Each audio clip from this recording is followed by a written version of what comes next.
Here's a view from the top.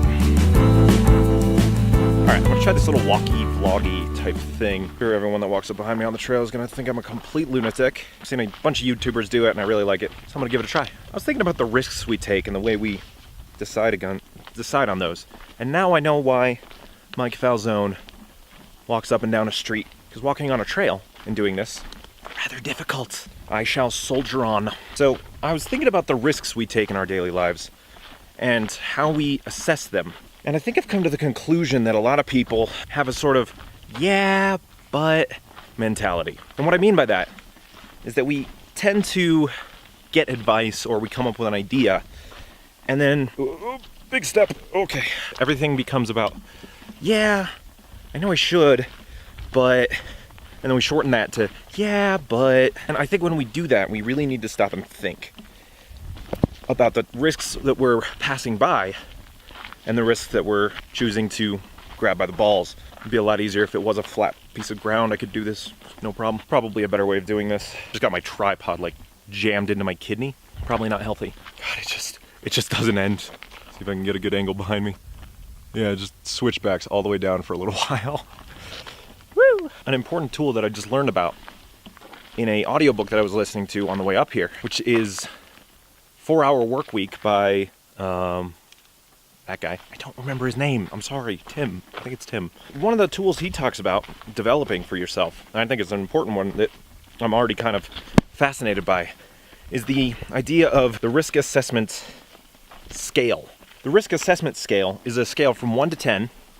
That's 1 to 5. It's twice that, in case you couldn't tell. My other hand's holding a camera. It's a scale from 1 to 10 upon which we judge the best and worst case scenarios of a given outcome. And what we can do by that, a lot of times, is learn something kind of elusive. You got to imagine the worst case scenario and the best case scenario. So imagine you're trying to change career paths, or you want to ask a girl out on a date, or a guy out on a date, or you want to ask for a promotion at work. And you keep thinking to yourself, yeah, but you should do, in that yeah, but moment, is you should stop and think to yourself, okay, worst case scenario? What do I stand to lose? What is the worst possible outcome of this? A lot of times you'll find that, okay, maybe I lose my job.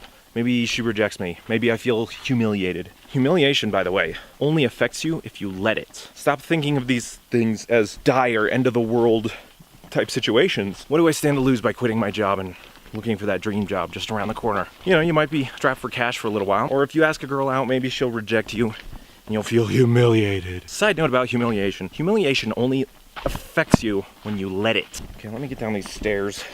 I like that you get to see what I just went past. Oh, big step. Stop thinking of these things as end of the world situations and start thinking of them as one option. And if it doesn't work out, a million more will present themselves. You never need to feel humiliated. It's an emotion that has a very, very specific purpose in our brains, but we tie it to all sorts of things that really doesn't need to be associated with. Adopting an abundance mentality, especially when it comes to dating, is the best thing you can do.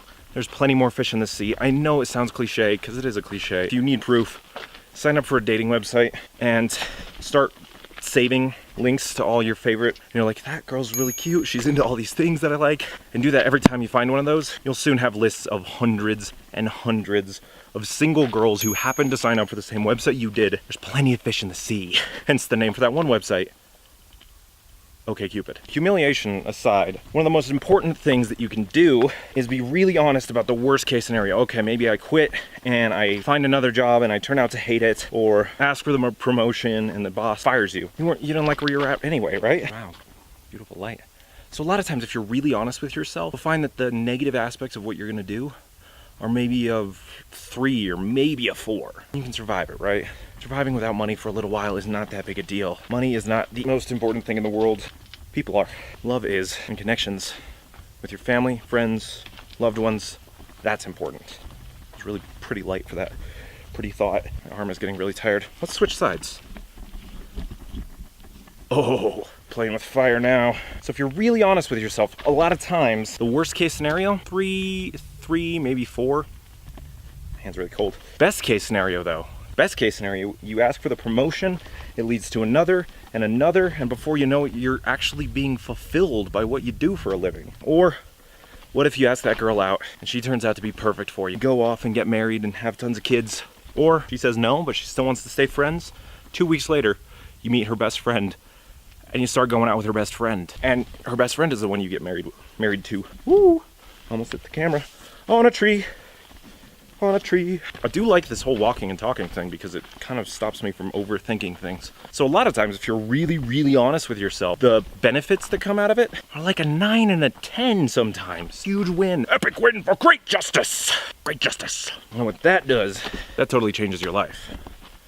So next time you're in a yeah but moment, try and think about the worst case scenario and the best case scenario. Yeah, and be realistic. Don't be like, what's the worst case scenario? Oh, well, I walk into my boss's office and ask for a promotion and he shoots me with a gun. It's probably not gonna happen. If the best case scenario is a 10 and the worst case is a 2, the hell are you waiting for? Just go get it, man. Or girl, or other, dog, birds. I don't wanna alienate our avian audience. I really care about those bird watchers. How dare you?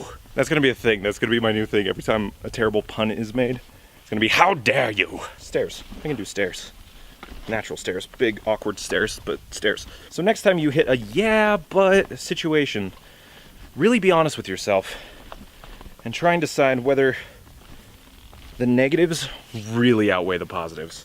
And I think you'll find more often than not, the illogical path is the much better one. That's all I got to say. That's all I got to say. Why are you still here? Why are you still here? Oh, it's because I haven't turned the camera on? Well, my hand is cold, that's why. So check this out. Boom!